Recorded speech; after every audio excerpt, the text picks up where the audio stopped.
First, your comments on what RAF did in Imphal when there's a CCTV footage and they are seen breaking, openly smashing the window panes of the car.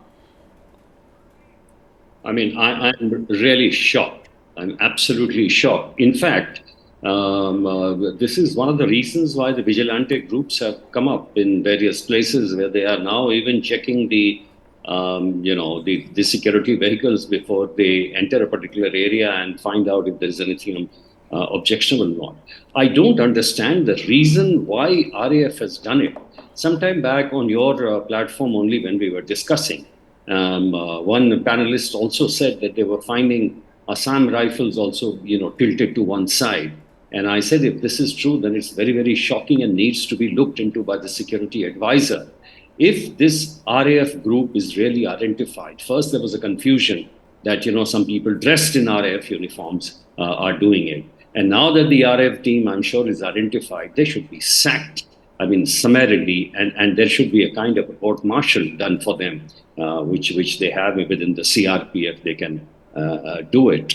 And this is something which is most horrible, and we cannot allow this. I do hope that the DGCRPF visits this place, because this is casting a kind of an, aspersion on the force, and rightly so, which will be deeply traumatic for the people in terms of security measures, because they want the forces to be, absolutely fair.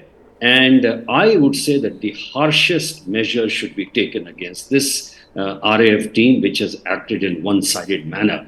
There were reports some time back that the villagers in some area, I got to know only from here, and they had burnt a militant cookie camp or something. People are fed up of violence. If this is the kind of reaction the people are showing, the minimum which can be done by the security forces to be absolutely free and fair in their reaction to violence and take appropriate measures. Mind you, 35,000 displacement of people. It's something which is horrific. I'm really shocked to hear this. But sir, it's not the first time Indian state has undergone security issues in Northeast. It has undergone security issues in the west of our border. But why are we witnessing such political inactivity when it comes to Manipur? After decades of peace and finally disintegration of Alpha, we have ended up with a social discord so deep that even MLAs of political parties, one political units, they are not willing to sit together in a single room. Yeah, I think one reason I can really ascribe it to is the fact when there were the clashes in the 90s between the Kukis and the Nagas, you see that the predominant ethnic community was not involved. This time it is the Maiti community which is involved, and it has evoked that emotional strain of land rights for the largest population in Manipur, and not to talk of the court which sort of acted as a catalyst. And the politics which is surrounding this entire large community, it had to be involved because the largest community was involved.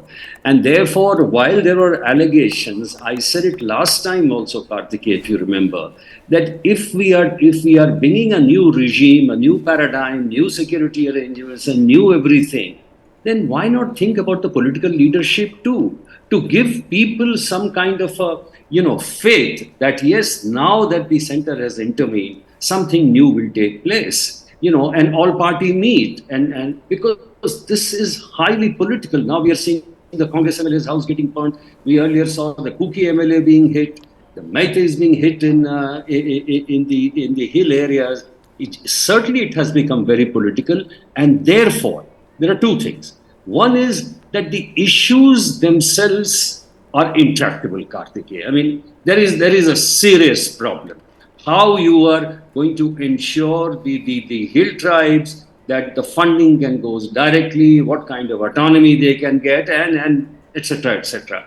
Whereas the Maitis who are talking about land rights because they are pushed into that valley, as it were. So that's a long issue for which you have to have a political settlement.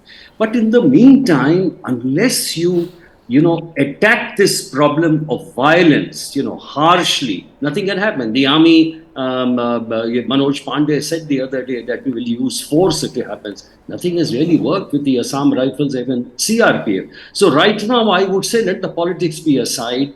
The security advisor should take firmly everything under control, and irrespective of the political narrative or whatever it is, get to ground the law and order functioning. Only then we can have political yay. And as far as the political dialogue is concerned, I agree with my last panelist who said that it has to be now an intervention from the center. But I do feel that the all political party groups should be involved, because politics gets politics. There's a lot of politics going on. So unless all political parties are going to be involved, I don't think this game will end at any time.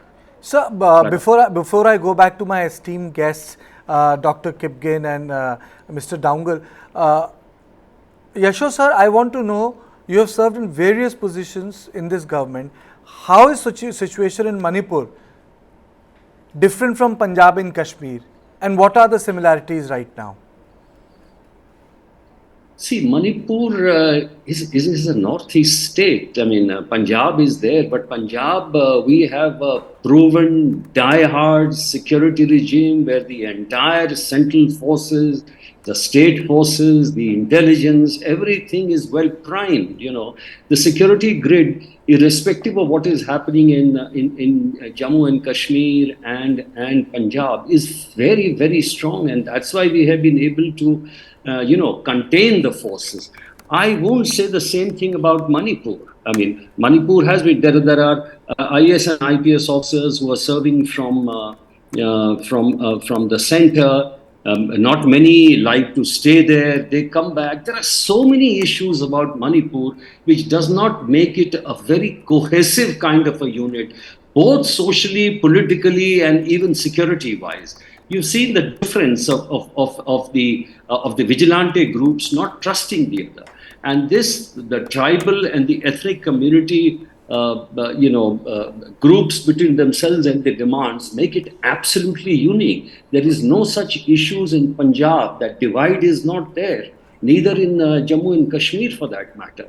And with the 350-kilometer border with Myanmar, and the allegations by the Maitis about migration coming from that side, the Chins and things like that, it makes it a unique point boiler. And besides, the problems appear to be intractable so far because the serious attempt, as I would say, has not been made. Ad hoc arrangements are made. Give a little to Maitis, give a little to Kukis, give a little bit to Nagas. But the basic issue has to be thrashed out sooner or later, whether you like it or not. I think that's why, in that respect, this time it has gone out of hand because the majority community has got involved, and it will certainly take time. Mr. Dongal, we are talking today about Chief Minister of Assam visiting Churachandpur. Now, Churachandpur, it doesn't have power for 6 days. What sort of service are we providing to people of Manipur? We talk about big things, sociology, anthropology, ethnic division. But the job of the state is to provide service to people. Churachandpur has no power for 6 days.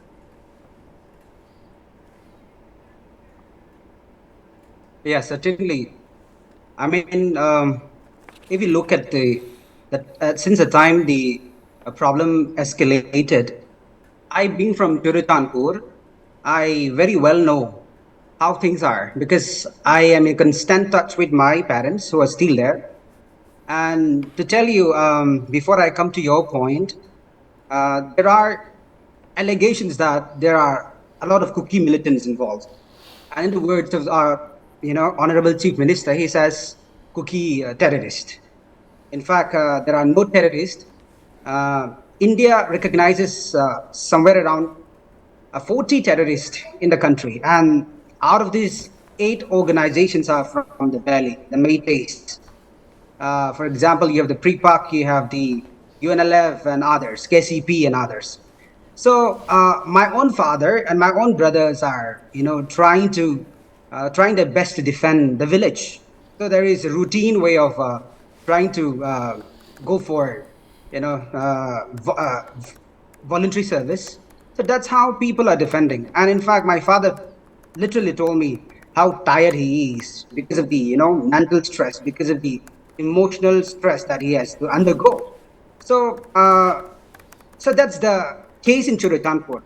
Whereas if you're talking about what has been provided to people in Churachandpur and what are the steps taken, um, see, sometimes if you look at socio-economically, and if you try and study and understand um, the social, the society of the cookies, especially pertaining to Churachandpur. Uh, in fact, we see how at this juncture, people are not being provided the way they should have been provided. Uh, People coming outside of the state, especially from Churachandpur district, they have to navigate through Aizawl, and only then they can come out of the state.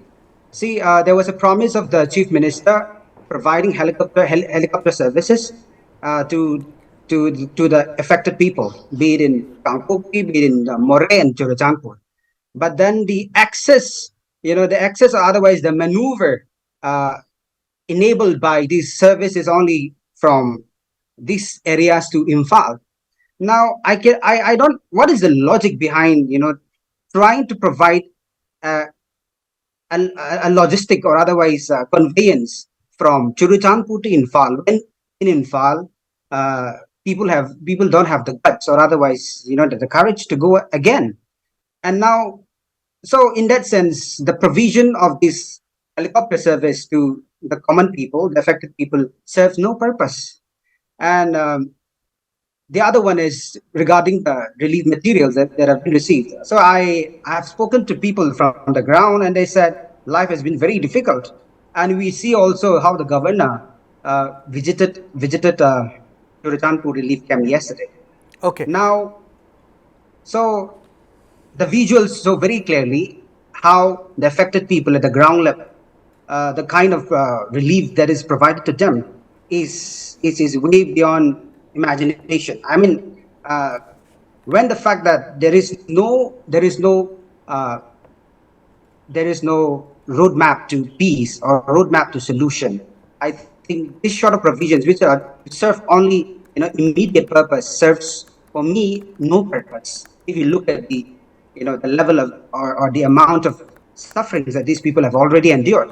Now, to conclude, I think, in my opinion, it is always better, for the people of Churachandpur, or for that matter, the Kuki-Jo people, to have their own separate administration. I know this is not a Okay. part of the question that you asked me, but then if we are to look at the larger picture and also to ensure that a permanent solution is being ensured, I think it is only separation. It's hard to digest always because the fact that physical separation has already been done, and there is a lot of failure from the part of the center and machineries that has been sent to Manipur, and every step that is taken by the Okay. center